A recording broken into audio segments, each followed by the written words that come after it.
اور سہیل ابن عمر بھی بہت جلدی مسلمان ہو گئے تھے اس ٹائم، لیکن مسلمان نہیں تھے۔ تو سہیل ابن عمر نے فوری طور پہ اعتراض کیا کہ یہ معاہدہ میں محمد رسول اللہ میں تو مانتا ہی نہیں ہوں رسول اللہ، تو اس لیے محمد بن عبداللہ لکھا جائے۔ تو اب حضور صلی اللہ علیہ وسلم نے حضرت علی مرتضیٰ سے فرمایا کہ میرا نام کاٹ دو رسول اللہ، میرا جو نام ہے یہ کاٹ کے تو آپ لکھ دیں محمد بن عبداللہ۔ تو حضرت علی مرتضیٰ نے فرمایا کہ اے اللہ کے رسول، میں یہ کام نہیں کر سکتا، آپ اللہ کے رسول ہیں تو میں اس کو نہیں کاٹ سکتا۔ تو اب حضور صلی اللہ علیہ وسلم نے اپنے ہاتھ سے اس کو کاٹا اور محمد بن عبداللہ لکھا۔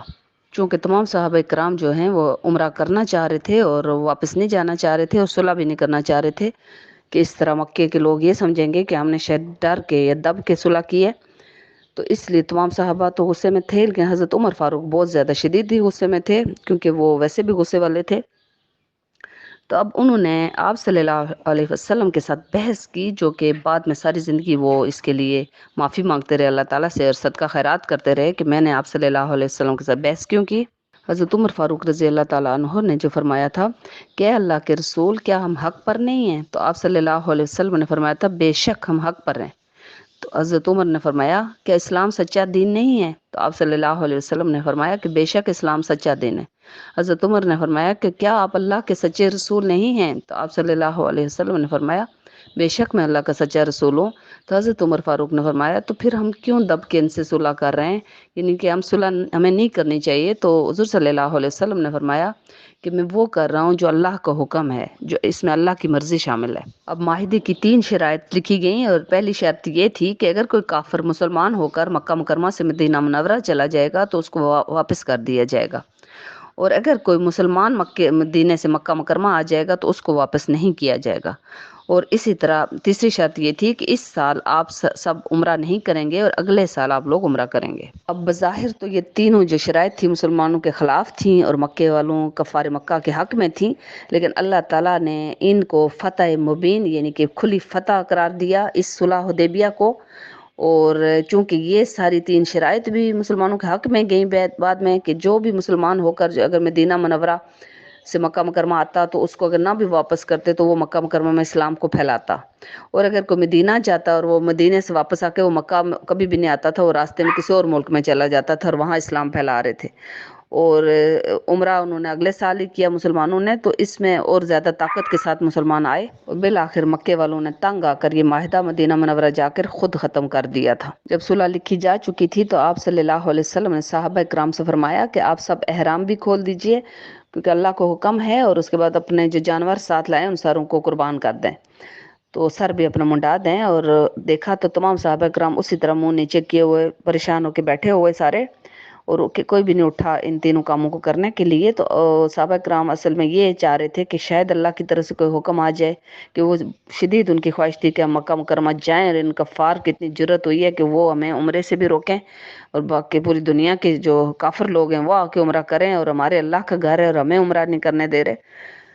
تو وہ سارے نہیں اٹھے۔ تو اب جب حضور صلی اللہ علیہ وسلم جب بھی کسی سفر پہ جاتے تھے، پہلے بھی آپ ساروں کو پتہ ہے کہ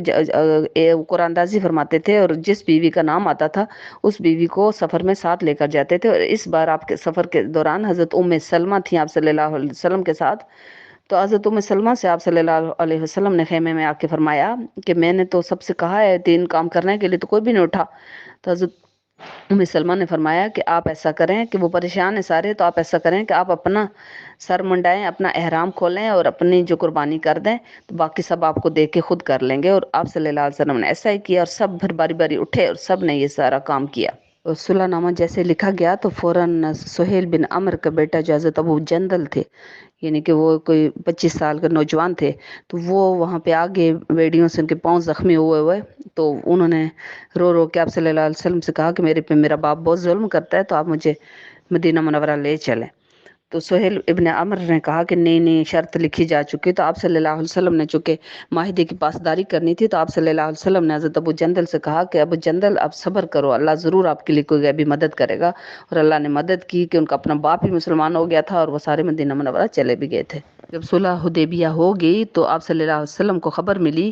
کہ حضرت عثمان غنی جن کو سفیر بنا کر مکہ بھیجا گیا تھا کہ ان کو شہید کر دیا گیا ہے، حالانکہ کفار مکہ نے ان کو محصور کر دیا تھا اور یہاں خبر پہنچا دی کہ ان کو شہید کر دیا گیا ہے۔ تو تمام صحابہ کرام بھی اور آپ صلی اللہ علیہ وسلم شدید غصے میں تھے، اور آپ نے اپنے تمام صحابہ کرام کو اکٹھا کر کے اپنے ہاتھ پہ بیعت کی، اور حضرت عثمان ایک ہاتھ کو اپنا ہاتھ اور دوسرے ہاتھ کو حضرت عثمان غنی کا ہاتھ کہہ کے وہ بھی ہاتھوں کے اوپر رکھا، اور اللہ تعالیٰ نے اس موت کے اوپر بیعت لی کہ حضرت عثمان غنی کا بدلہ، خون کا بدلہ ضرور لیں گے۔